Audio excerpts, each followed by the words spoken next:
ಭಾರತೀಯ ಸಂಸ್ಕೃತಿನಲ್ಲಿ ಪ್ರಾಚೀನತೆಗೆ ಬಹಳ ಗೌರವವನ್ನು ಕೊಡುವಂಥ ನಮ್ಮ ದೇಶ ಭಾರತ ದೇಶ.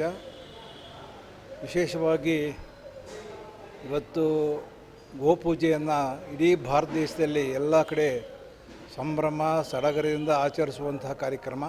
ಪುರಾಣದಲ್ಲಿ ಪ್ರಸಿದ್ಧವಾಗಿರುವಂತೆ ಈ ಗೋಪೂಜೆಯನ್ನು ಭಾರತೀಯರು ನಾವೆಲ್ಲರೂ ಮಾತೆಯಾಗಿ ಪೂಜೆ ಮಾಡ್ತೇವೆ. ಭಾರತೀಯರಿಗೆ ಭೂತಾಯಿ, ಮಾತೃ ಮತ್ತು ಗೋ ಇವು ತಾಯಿಯಾಗಿ ನಾವು ಕಾಣ್ತಾಯಿದ್ದೀವಿ. ತಾಯಿ ಕೇವಲ ಒಂದು ವರ್ಷ ಹಾಲು ಕೊಡಬಲ್ಲಳು. ಈ ತಾಯಿ ಗೋತಾಯಿ ಹಾಲನ್ನು ಕೊಟ್ಟು ಸಂರಕ್ಷಣೆ ಮಾಡ್ತಾಳೆ. ಆ ಹಿನ್ನೆಲೆಯಲ್ಲಿ ಗೋಪೂಜೆಯನ್ನು ಭಾರತೀಯರಾದ ನಾವೆಲ್ಲರೂ ಮಠ ಮಂದಿರಗಳಲ್ಲಿ, ಮನೆಗಳಲ್ಲಿ, ಊರು ಕೇರಿಗಳಲ್ಲಿ ಇವತ್ತು ಹಸುವನ್ನು ಮೈ ತೊಳೆದು ಅಲಂಕಾರ ಮಾಡಿ ಶೃಂಗಾರ ಮಾಡಿ ಅದನ್ನು ಗೋಪೂಜೆ ಮಾಡಿ ನಾವು ಆಚರಿಸ್ತಾ ಇದ್ದೇವೆ.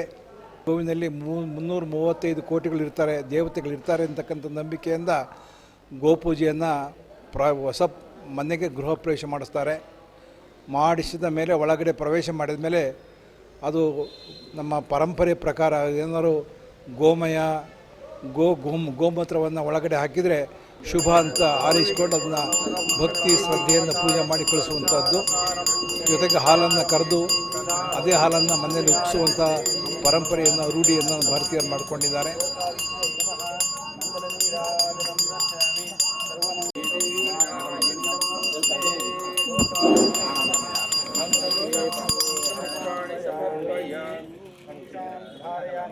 ಈ ಭೂಮಿಗೆ ಭೂಮಿ ತಾಯಿ ಅಂತ ಹೇಳ್ತೀವಿ, ನಮ್ಮ ಹೆತ್ತ ತಾಯಿಗೆ ಹೆತ್ತ ತಾಯಿ ಅಂತ ಕರಿತೀವಿ.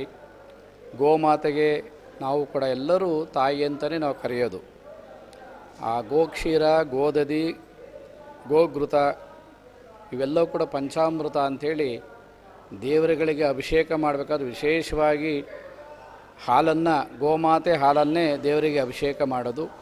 ನಾವೆಲ್ಲ ಸ್ವಾಮೀಜಿಯವರು ಕೂಡ ಲಿಂಗಕ್ಕೆ ಅಭಿಷೇಕ ಮಾಡ್ಕೊಳ್ಳುವಾಗ ಫಸ್ಟು ಗೋಕ್ಷೀರ ಅಂದರೆ ಹಾಲು, ಸಂಸ್ಕೃತದಲ್ಲಿ ಗೋಕ್ಷೀರ ಅಂತ ಹೇಳ್ತೀವಿ, ಗೋದಧಿ ಅಂತ ಹೇಳ್ತೀವಿ, ಗೋಘೃತ ಅಂತ ಹೇಳ್ತೀವಿ. ಇವೆಲ್ಲವೂ ಕೂಡ ನಮ್ಮ ಭಾರತೀಯ ಸಂಸ್ಕೃತಿಯಲ್ಲಿ ಅತ್ಯಂತ ಹೆಮ್ಮೆಯಿಂದ ನಾವು ಹೇಳ್ಕೊಬೇಕಾಗಿದೆ. ಹಾಗಾಗಿ ಈ ದಿವಸ ದೀಪಾವಳಿ ವಿಶೇಷ ದಿನ. ಶಿವಮೊಗ್ಗ ನಗರದ ಮಾಜಿ ಉಪಮುಖ್ಯಮಂತ್ರಿಗಳಾದಂಥ ಸನ್ಮಾನ್ಯ KS ಈಶ್ವರಪ್ಪನವರು ಒಂದು ಒಳ್ಳೆಯ ಪುಣ್ಯದ ಕಾರ್ಯವನ್ನು ಮಾಡ್ತಾಯಿದ್ದಾರೆ. ಅವರಿಗೆ ಭಗವಂತನ ಆಶೀರ್ವಾದ ಇರಲಿ. ಈ ನಾಡಿನಾದ್ಯಂತ ಇವತ್ತು ಯಾವ ಜಾತಿ ಮತ ಪಂಥ ಇಲ್ಲದೇ ಗೋಮಾತೆಯನ್ನು ಪೂಜೆ ಮಾಡುವಂಥ ಭಾರತೀಯ ಸಂಸ್ಕೃತಿ ಇದು. ಹಾಗಾಗಿ ಈ ಹಿಂದೂ ಧರ್ಮದ ಸಂಸ್ಕೃತಿಯನ್ನು ಎಲ್ಲ ಏನು ಹಿಂದೂ ಸಂಪ್ರದಾಯ ಪ್ರಕಾರವಾಗಿ ನಡೆಸ್ಕೊಂಡು ಬರ್ತಾಯಿದ್ದೇವೆ. ಹಾಗಾಗಿ ಈ ಸಂದರ್ಭದಲ್ಲಿ ವಿಶೇಷವಾಗಿ ದೀಪಾವಳಿ ಹಬ್ಬದ ಶುಭಾಶಯಗಳನ್ನು ನಾಡಿನ ಜನರಿಗೆ ತಿಳಿಸ್ತಾ ಇದ್ದೇವೆ. ಓಂ ಶಾಂತಿ ಶಾಂತಿ ಶಾಂತಿ. ಇವತ್ತು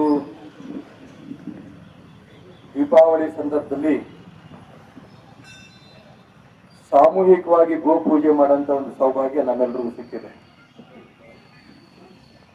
ಇವತ್ತು ಶಿವಮೊಗ್ಗ ನಗರದ 6 ಭಾಗದಲ್ಲಿ ಈ ರೀತಿ ಗೋವುಗಳ ಪೂಜೆ ನಡೀತಾ ಇದೆ. ಯಡಿಯೂರು ಸ್ವಾಮಿಗಳು, ಬಿಳಿಕಿ ಸ್ವಾಮಿಗಳು ಇಲ್ಲಿ ಇವತ್ತು ಗೋಪೂಜೆ ಬಂದಿರೋದು ನಿಜಕ್ಕೂ ಕೂಡ ನಮ್ಮೆಲ್ಲರಿಗೂ ತುಂಬಾ ಸಂತೋಷ. ಸ್ವಾಮಿಗಳ ಆಶೀರ್ವಾದ ನಮ್ಗಿರ್ಲಿ ಅಂತೇಳಿ ತಮ್ಮೆಲ್ಲರ ಪರವಾಗಿ ಹೃತ್ಪೂರ್ವಕವಾಗಿ ಅವರಿಬ್ಬರಿಗೂ ಕೂಡ ಶಾಸ್ತ್ರಾಂಗ ನಮಸ್ಕಾರ ಸಲ್ಲಿಸಿ ಸ್ವಾಗತ ಮಾಡ್ತೇನೆ.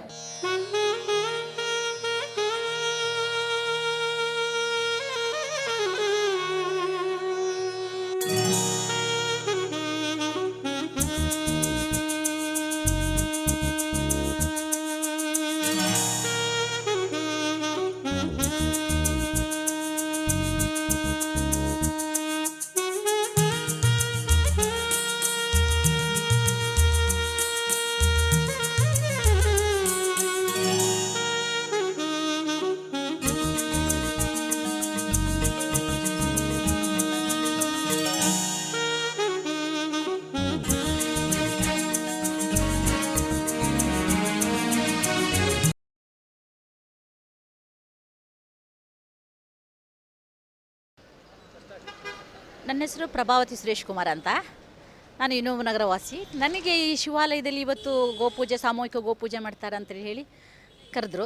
ನನ್ನ ಖುಷಿಗೋಸ್ಕರ ನಾನು ಮಾಡ್ತಾ ಇರೋ ಸೇವೆ ಇದು. ದಿನಕ್ಕೆ 40ರಿಂದ 60 ದನಗಳು ನನ್ನ ಮನೇಲಿ ಬರ್ತಾರೆ. 25 kg ರೈಸನ್ನು ಮಾಡಿ ಹಾಕ್ತಾ ಇದ್ದೀನಿ. ಎಷ್ಟು ಖುಷಿ ಇದೆ ಅಂದರೆ ಅದರಲ್ಲಿ ಅವ್ರು ಬರ್ದಿದ್ರೆ ನಂಗೆ ಬೇಜಾರ ಅಂಥ ವಾತಾವರಣ ನಂದು. ಏನೋ ದೇವರದ್ದು ಆಶೀರ್ವಾದ. ನಾನು ರಾಘವೇಂದ್ರ ಸ್ವಾಮಿಗಳ ಆರಾಧಕಳು ನಾನು. ಅಲ್ಲಿ ಎಲ್ಲೂ ನನಗೆ ಕೊಟ್ಟಿದ್ದ ಅವಕಾಶನೇ ರಾಘವೇಂದ್ರ ಸ್ವಾಮಿಗಳು ನನಗೆ ಇಷ್ಟು ಗೋವುಗಳು ಸೇವೆ ಮಾಡೋಕ್ಕೆ. ದೇವ್ರ ಎದುರುಗಡೆ ನಾವು ಒಂದು ಗೋಪೂಜೆ ಮಾಡೋದು ಅದು ಯಾವುದೋ ಜನ್ಮದ ಪುಣ್ಯ ನಂದು. ಹಸು ಡಾಕ್ಟ್ರಿ ಸಮಾನ.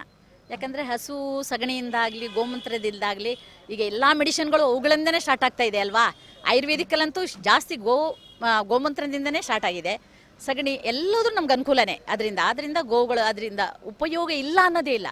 ಅವ್ರ ಹಾಲಿಂದನೇ ನಾವು ಬೆಳಿಗ್ಗೆ ನಮ್ಮದು ದಿನಚರಿ ಸ್ಟಾರ್ಟ್ ಆಗೋದೇ ಅಮೃತ ಆ ಹಾಲಿಂದನೇ ಸ್ಟಾರ್ಟ್ ಆಗೋದು. ಆದ್ದರಿಂದ ಎಲ್ಲರೂ ಈ ಗೋವುಗಳು ಇಲ್ಲಿ ಮಾಡದಿದ್ದವರು ಇನ್ನಾದರೂ ಅದ್ರ ಬಗ್ಗೆ ಒಂಚೂರು ಯೋಚನೆ ಮಾಡಿ ಎಲ್ಲರೂ ಗೋವುಗಳು ಸೇವೆ ಮಾಡಿರಿ ಅನ್ನೋದೇ ನನ್ನ ಆಸೆ. ನನ್ನ ಹೆಸರು ಪೂರ್ಣಿಮಾ. ಇಂದು ಶಿವಮೊಗ್ಗದಲ್ಲಿ ಗೋವರ್ಧನ ಟ್ರಸ್ಟಿಂದ ಶಿವಾಲಯದಲ್ಲಿ ಗೋಪೂಜೆಯನ್ನು ಆಚರಿಸ್ತಿದ್ರಿ. ಎಲ್ಲರಿಗೂ ದೀಪಾವಳಿ ಹಬ್ಬದ ಶುಭಾಶಯಗಳು. ಎಲ್ಲರಿಗೂ ಒಳ್ಳೆಯದಾಗಲಿ. Thank you.